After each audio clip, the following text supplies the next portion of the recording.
After returning from a week-long international trip, I was surprised when my mother-in-law, Julie, called me sounding excited. She mentioned something about a $100,000 windfall we had apparently saved. Confused, I tried to remember any recent time I had saved such a sum. As a freelance jewelry designer, I do have a savings account for emergencies, but I don't keep large amounts of cash around, and my bank card was with me the entire trip. Normally, no one else has access to withdraw such a large amount from my account. Julie said, "He gave it to me, so I took it from the sideboard drawer. You guys are doing well, so it's fine." Her words left me bewildered. Before I could ask more questions, she quickly thanked me and hinted at counting on me for future financial help before hanging up. I was left puzzled about the missing $100,000 until Larry, my husband, came home and explained the misunderstanding. A month later, Julie bombarded me with numerous calls. At first, I ignored them, but the constant ringing eventually made me answer. Seeing over 50 missed calls on my phone was alarming. When I picked up, Julie's loud voice filled the room, accusing me of ignoring her. Her tone suggested she felt wronged, but to me, it was just the result of her assumptions. My life as Olivia, a 37-year-old busy freelance jewelry designer wanting children but overwhelmed by work, is shared with my equally busy husband, Larry. He used to have a corporate job, but now helps me manage my growing design business. Early in our marriage, my design jobs were rare, and we largely depended on Larry's steady income. Now, as my business flourishes, our roles and responsibilities have changed, but so have our challenges, like dealing with unexpected family misunderstandings about money. As I neared 34, my career as a jewelry designer was taking off, and I needed to organize my busy schedule better. Seeing the demands of my business grow, my husband, Larry, who was doing well at his company and about to get a promotion, made a bold choice. He quit his job to join me, using his management skills to help our business. Together, we got contracts with big international brands, improving both our work and personal lives. But with success came new challenges, especially with Larry's mom, Julie. She lived alone and saw our lives as luxurious, often asking us for money. "You always seem to be living so lavishly. I'm jealous," she would say.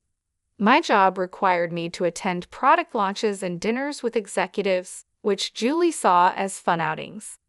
Her requests for money became more personal over time. "I'm going to throw a party for my friends soon.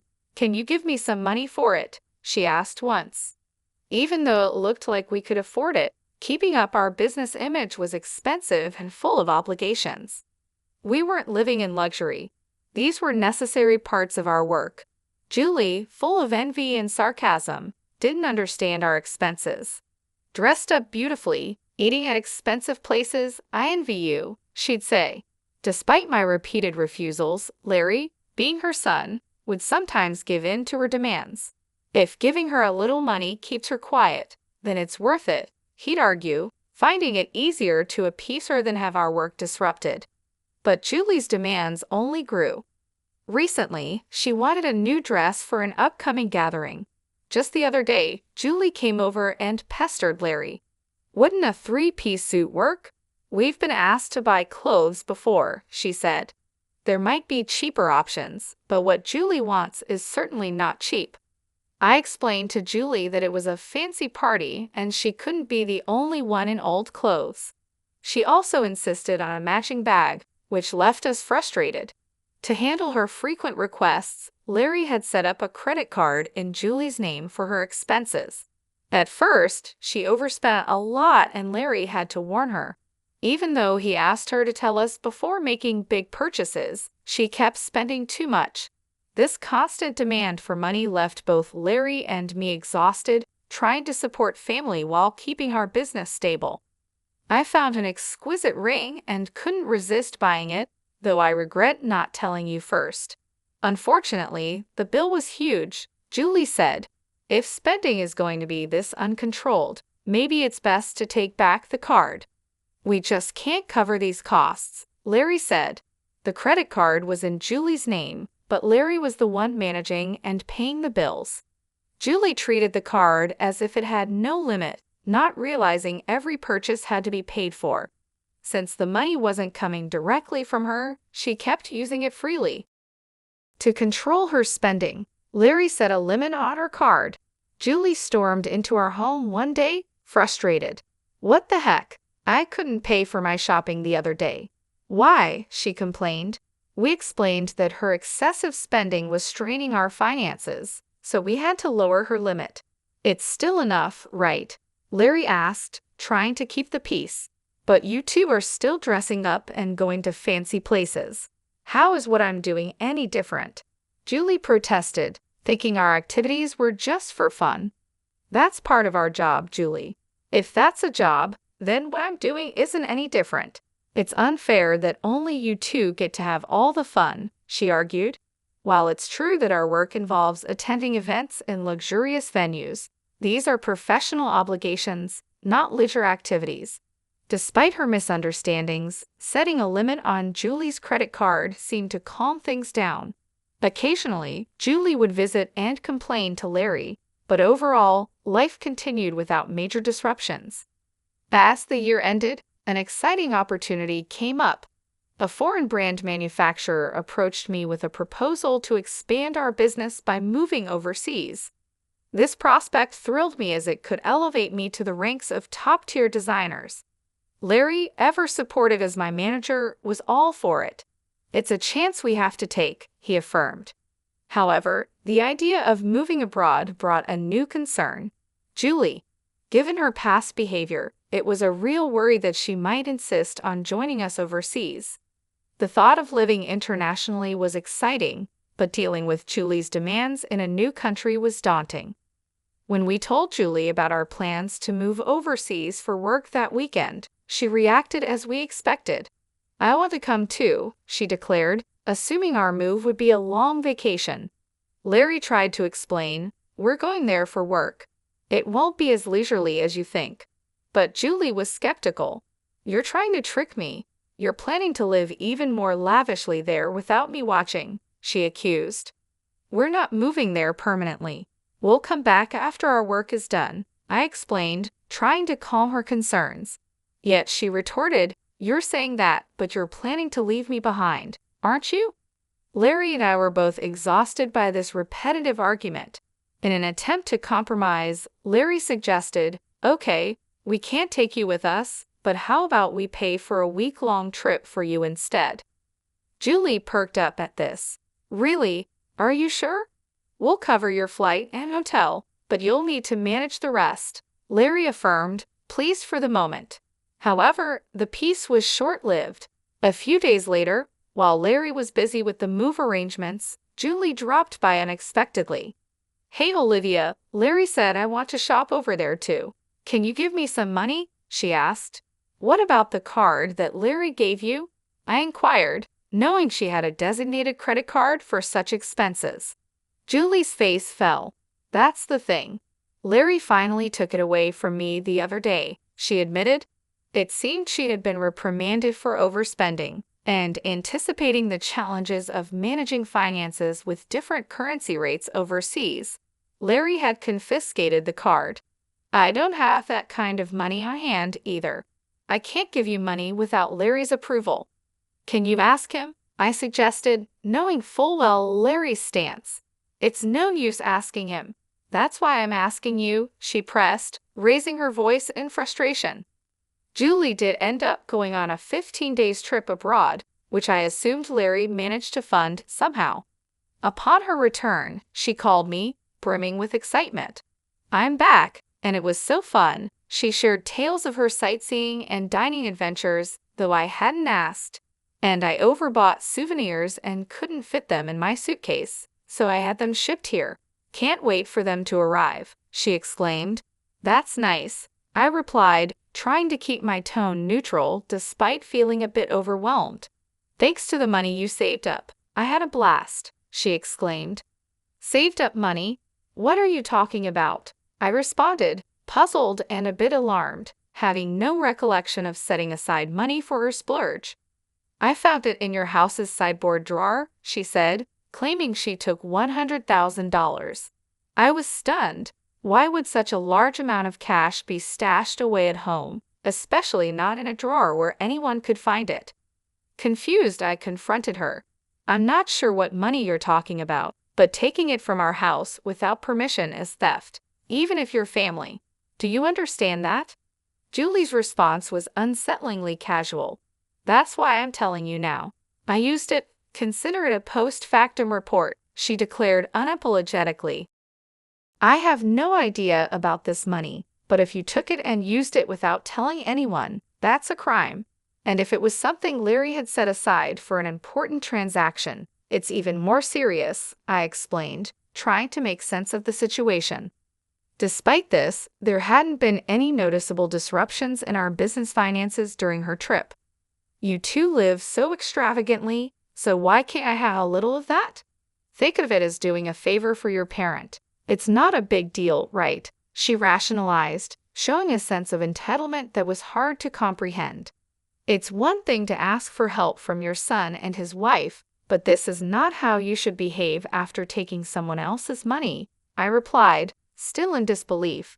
I'm glad you enjoyed your trip, but I'll have to discuss this with Larry when he returns. Larry will understand. After all, I'm his only mother, and $100,000 isn't much to him, she assumed. All right, I'll pass the message along, I said, astounded by her lack of awareness. Later that evening, when Larry came home, he looked troubled. Olivia, do you know about the money I left in the drawer? He asked urgently. 20 days ago, I withdrew it from my bank account, and now it's gone. Keeping such a large sum in a drawer, didn't you think it was careless? He questioned. I needed cash immediately for an urgent payment. Do you know anything about it? It suddenly clicked. Julie's earlier call thanking me for the $100,000 and mentioning how much fun she had made sense now. It was Larry's money meant for a crucial purpose. Larry, today Julie called, thanking us for the $100,000 and saying she had a blast with it, I explained. I didn't understand what she meant until now.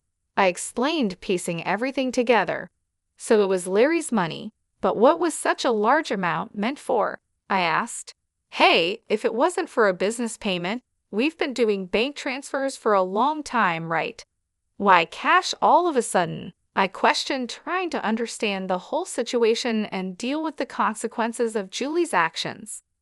I knew it was Larry's money that had disappeared, but I didn't know the full story. Julie had taken the money without telling us, and I needed to understand why. I asked Larry, puzzled by the situation. Larry began to explain. After he reduced the credit limit on Julie's card, she started secretly borrowing money from various sources, including consumer finance cards and credit cards she had opened without our knowledge. When Larry found out about her growing debt, he took away all her cards and withdrew cash to settle her debts directly, aiming to bypass the banking system to keep our business accounts clean and maintain trust with our partners. This was also partly a farewell gesture, as we were moving abroad and wouldn't be around to manage such issues for her. Larry explained, I planned to handle her debts discreetly to prevent our financial records from getting complicated. A month had passed since then, and as I was busy packing for our move, Julie's frequent calls became hard to ignore. When I finally took her call, her voice was filled with desperation. Why aren't you answering my calls? I've called so many times, she said, almost in tears. I'm sorry, Julie. I've been caught up with the move. What's going on? I asked, trying to remain calm and give her a chance to explain her side. It's not just one thing, it's everything. They're asking for payments almost every day. It's too much, Julie confessed, her voice cracking under the strain. Have you tried contacting Larry about this? I asked, hoping she had sought his help first. He seems to be blocking my calls. I can't get through to him at all. Olivia, you're my only hope now. Please help me, she pleaded. I realized then just how complex the situation had become. Julie's financial recklessness had led her into a maze of debt, and now, cut off from Larry's assistance. She was turning to me as her last resort. As we prepared to start anew in a foreign country, dealing with Julie's financial chaos demanded immediate attention before we could fully focus on our new beginnings. I was surprised by Larry's drastic approach toward his mother.